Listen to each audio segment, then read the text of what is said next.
Conference कोई नई जमात नहीं है और मैं दावे के साथ कहता हूं कि इतनी पुरानी जमात और इतनी मजबूती के साथ आज खड़ी है, ये बहुत कम मिसाल है पूरे हिंदुस्तान के अंदर। और यही नहीं, आप देखेंगे कि मोमिन कॉन्फ्रेंस आज़ादी से लेके अब तक मोमिनों के लिए लड़ती रही। लोग ये कहते थे कि केवल अंसारी बरादरी के लिए लड़ रही है, और मैं कहता था कि मैं मेजॉरिटी ऑफ द मुस्लिम्स के लिए लड़ रहा हूँ। और मेजॉरिटी ऑफ द मुस्लिम इसलिए कि आज भी हिंदुस्तान में 60% से ज़्यादा मुसलमानों में अंसारी हैं। अगर इनकी प्रॉब्लम दूर हो गई तो मेजॉरिटी ऑफ द मुस्लिम्स की प्रॉब्लम दूर हो गई। कि जितना मोमिन कॉन्फ्रेंस ने पूरे, ये कोई जरूरी नहीं कि अंसारियों के लिए जो काम किया हम लोगों ने, सोशल काम किया, पॉलिटिकल काम किया, या जो भी हम लोगों ने काम किया मोमिन कॉन्फ्रेंस ने, उससे सारे हिंदुस्तान के मुसलमानों को फायदा हुआ, चाहे आज़ादी में, आज़ादी के बाद। और जो मुहिम हमारी थी बुनकरों के लिए,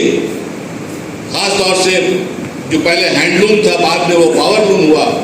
वो हैंडलूम और पावर लूम के लिए जो हुआ। और मैं दावे के साथ कहता हूँ कि अभी कुछ ही दिन पहले 23 नवंबर को हमारे उमर भाई भी थे और लोग भी थे मेरे साथ, जो बुरहानपुर के अंदर जहाँ मोमिनों की आबादी करीब 50% से ज़्यादा है पूरी आबादी में, और बुनकर बरादरी हमारी है, पावर लूम वहाँ पे है। जितनी ज़ोरदार तरीके से हमने बुनकरों के लिए, पावर लूम के लिए, हैंडलूम के लिए राहुल गांधी जी के सामने, कांग्रेस के बड़े बड़े नेताओं के सामने हमने रखी है, और जिस तरह से उन्होंने वादा किया है, मेरा दावा है कि पूरे हिंदुस्तान का कोई मुसलमान लीडर ने इस तरह से इतनी जोरदार तरीके से नहीं रखा होगा। नहीं अभी हैं, लेकिन आप पार्लियामेंट के अंदर, आप बाहर प्रेस में इस बात को उठा सकते हैं। उन्होंने वादा किया कि मैं पार्लियामेंट के अंदर इस बात को जोर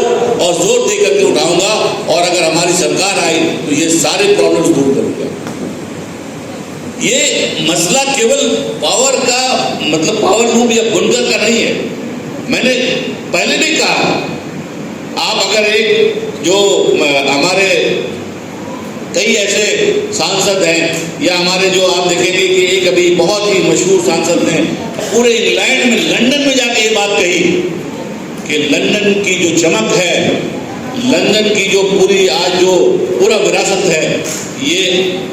भारत के बुनकरों के हक और पैसों को मार करके बनाया गया। नेपालिया जलसे के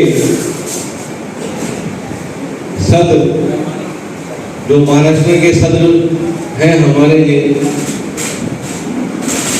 अली जनाब अब्दुल मजीद परवेज मोमिन साहब, जिनके लिए भी आपने देखा कि हमारे कौमी सदर साहब ने फिर से उनकी जिम्मेदारी को बढ़ाया है। उनके हुक्म पर मैं मुंबई साहब के सदर होने की हैसियत से हमारे कौमी सदर अली जनाब फिरोज अहमद अंसारी साहब,